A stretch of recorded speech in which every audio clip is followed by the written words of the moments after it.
Halloween stitches? Let's do it. First, I need to do my base.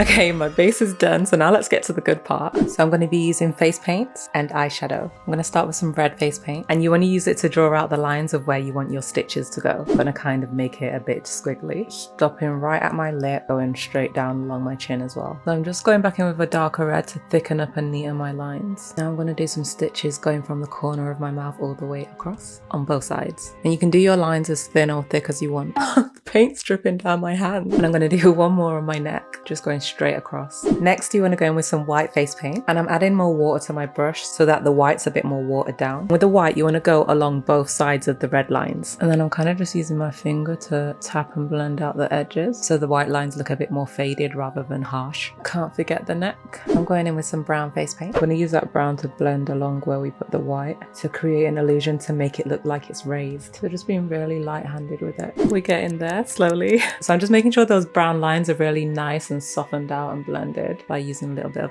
brown eyeshadow to buff it out. Then you're going to take some dark brown face paint and start creating dots, and this is where the stitches are going to be. So you want to just do them on either side opposite each other. Now I'm just taking a small brush with a bit of water on it, and I'm just blending outwards on those dots that I created to give the illusion of the skin kind of being pulled. Why do I feel like this looks a mess? I imagined it to look a lot better in my head, but hopefully I can save it. So now you're going to go back in with black face paint and do a line from one dot to the other like that. And they don't have to be like perfectly straight lines. You can do them like a little bit curved or some crossed over each other. You can do whatever you like. So just keep doing that all the way around. Now I'm using the white face paint to add some little white lines inside of the black lines. There's a lot of lines. Okay, I need to add a few more finishing touches, so who's ready for the end result?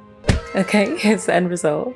It's not the worst. It doesn't look as neat and realistic as I was hoping it would. But what do you guys think? Would you try it? I feel like the cheek area looks a lot better and cleaner than this line here and the neck.